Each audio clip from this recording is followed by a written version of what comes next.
I simulated Caitlin Clark in the D1 men's basketball game, and I found out exactly how many points she'd drop against dudes. And then I simulated her stats in the WNBA and the NBA, and you won't believe how she did. I'm Jerry, and this is The Answer.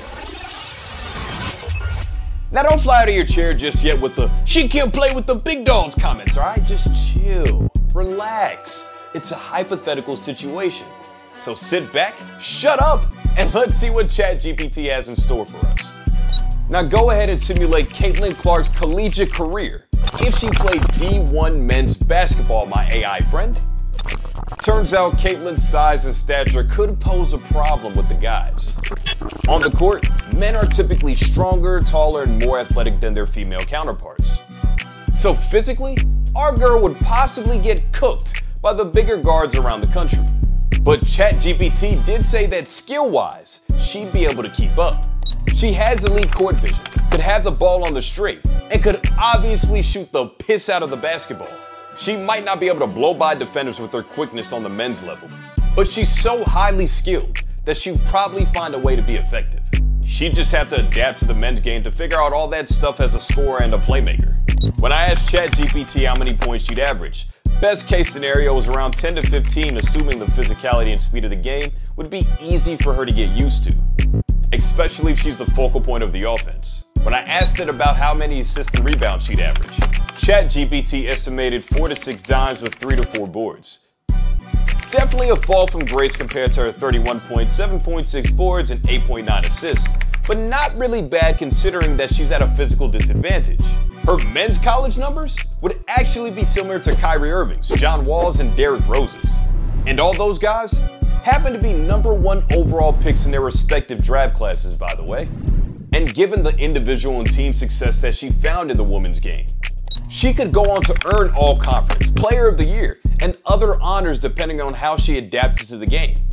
And if she happened to dominate in her own way, just like how she did in the women's game. Now, let's say that she did dominate the men's college ranks.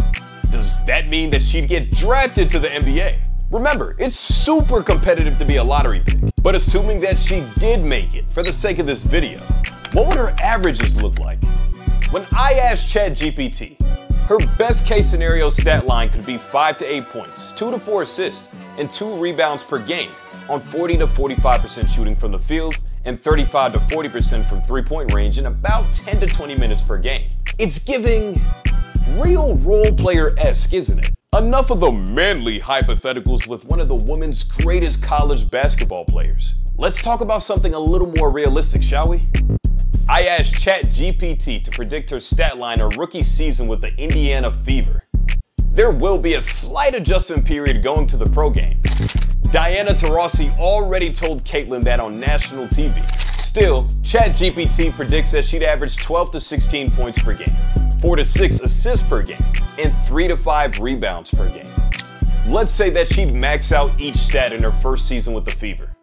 She'd be top 20 in scoring, rebounding, and top 6 in assists if she played in the 2023 WNBA season. Those numbers could land her on an all-WNBA team, and other accolades depending how successful the team is. And these stats are only predictions from an AI.